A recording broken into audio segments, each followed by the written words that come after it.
On the morning of August 30th, 2025, a powerful earthquake struck the Nevada desert near the small town of Valmy, west central Elko County.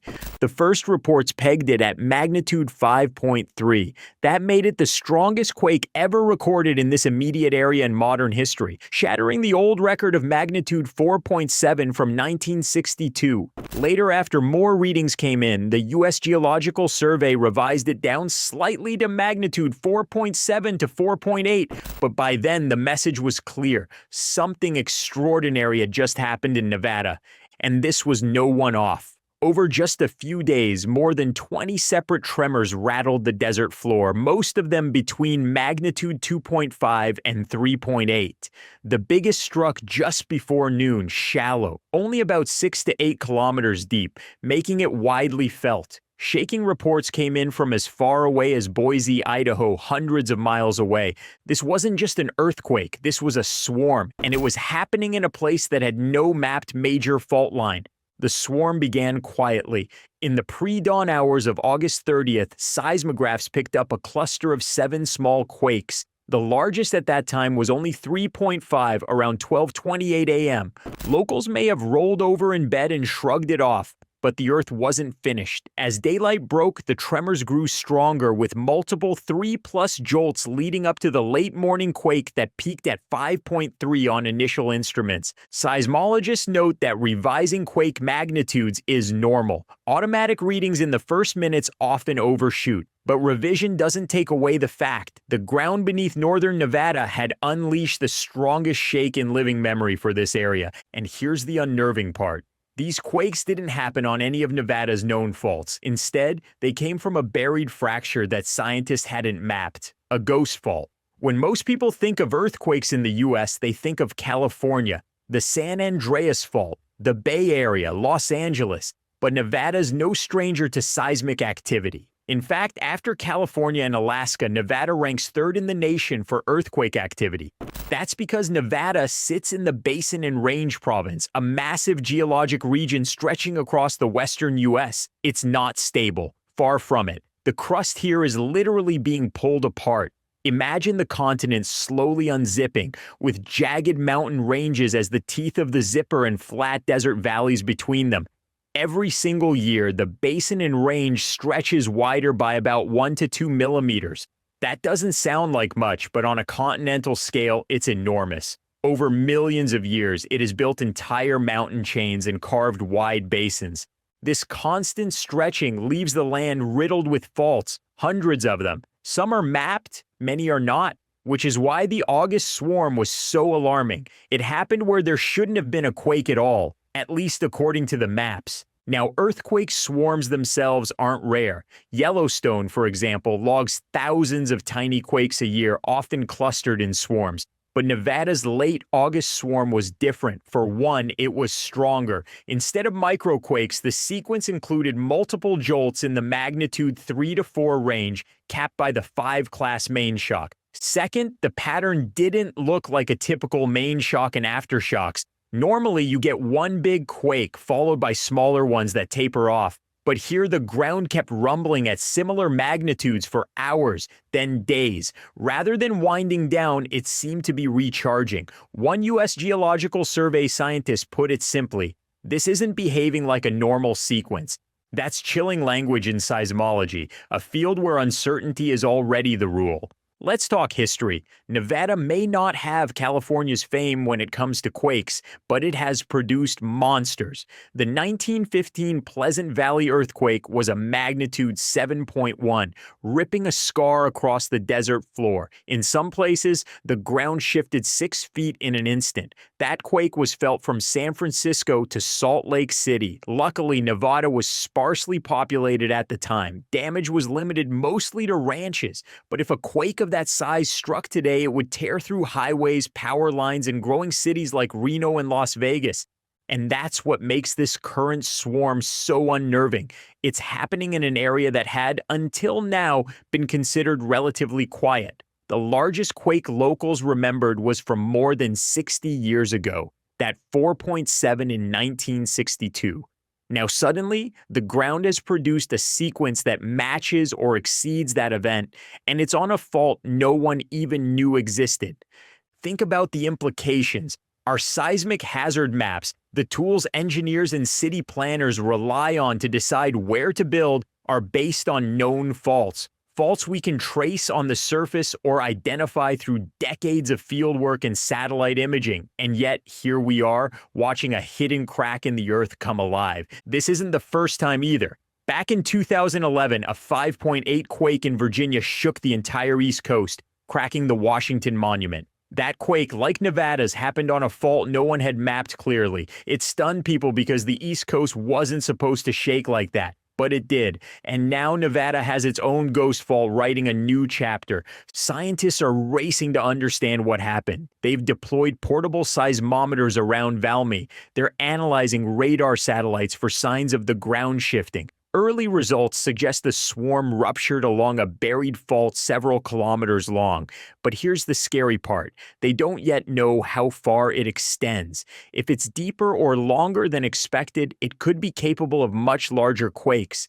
And that's the real danger. Because in a place like Nevada, where the crust is actively tearing apart, a hidden fault today could be tomorrow's rupture zone. So here's the big question. Was this swarm just an oddity, or is it a warning shot? Scientists won't say it's the precursor to a big one. That kind of prediction isn't possible. But they will say this: swarms on unknown faults are the hardest to predict. They don't come with a long history of behavior. We don't know how often they rupture. We don't know how much stress they can hold. And we don't know what their breaking point looks like. That uncertainty is the haunting reality of Nevada's August swarm. It wasn't just about the quakes that already shook the desert. It's about the possibility that something bigger is still coming.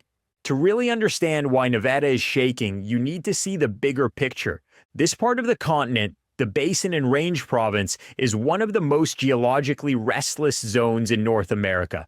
From eastern California through Nevada and into Utah, the crust is literally being stretched apart. This slow-motion stretch is why Nevada has so many faults, more than 1,500 mapped across the state, and why it ranks third in the U.S. for earthquake activity, behind only Alaska and California. But the August 2025 swarm introduced something new, a crack we didn't know about, opening in a place we thought was quiet. Scientists call this a blind fault. Unlike the San Andreas, which carves a visible line across California, blind faults are buried under layers of rock and sediment. They don't advertise themselves. They sit in silence for decades, sometimes centuries, until one day they rupture. And that's what makes them dangerous. You can't prepare for what you can't see. Nevada's swarm was a perfect example. And while no buildings collapsed, thanks to the remote location, the quake was strong enough to surpass the 1962 record holder of 4.7, making it the largest event in that area's modern history. The silence of centuries had ended in a matter of hours. So what does this mean for the rest of Nevada? And for the country? Let's talk about the state's seismic resume. Nevada has a long history of violent quakes, even if most people don't know it.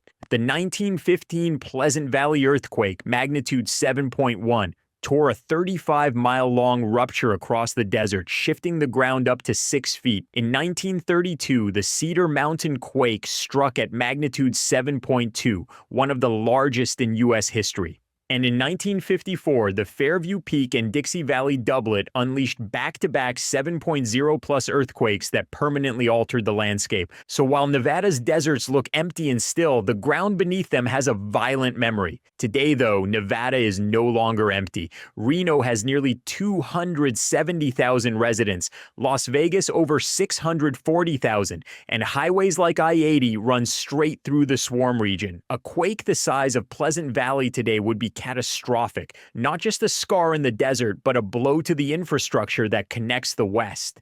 But what unsettles scientists most isn't the history, it's the pattern. Normally, earthquakes relieve stress. A fault slips, energy is released, and the crust resets, at least for a while. But swarms like Nevada's suggest something else. Instead of one clean break, the crust is grinding, adjusting in fits and starts like gears slipping under pressure.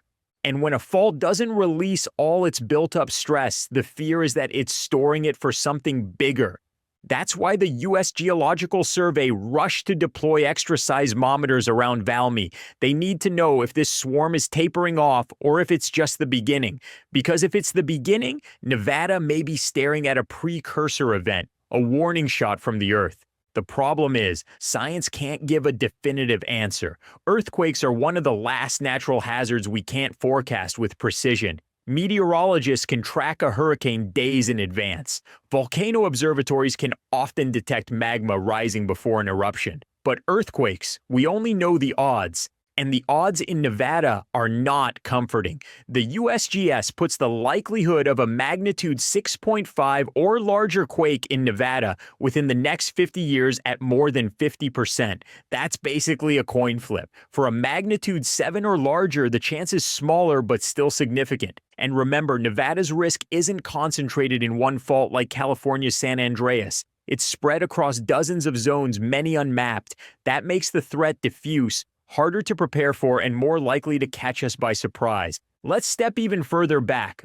The western U.S. is a patchwork of tectonic forces colliding. To the west, the Pacific Plate grinds past the North American Plate along the San Andreas system. To the east, the stable interior of the continent resists. And in between, right where Nevada sits, the crust stretches, warps, and cracks.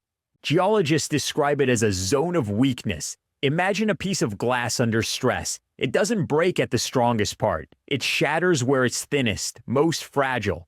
For North America, Nevada is one of those fragile places. That's why seismologists sometimes call the basin and range America's weak zone. The August swarm was a reminder that the weakness is alive, that even in places where the maps are blank, the Earth can still tear open.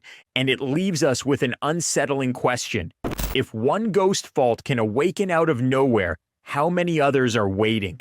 Nevada's deserts are full of scars, some mapped, others buried. Each one is a potential rupture zone, each one a reminder that the ground beneath us is not solid, not permanent. So when people ask, is this a warning? The scientific answer is cautious. Maybe. The ground has spoken, but we don't yet know if it has more to say. And that uncertainty, that silence,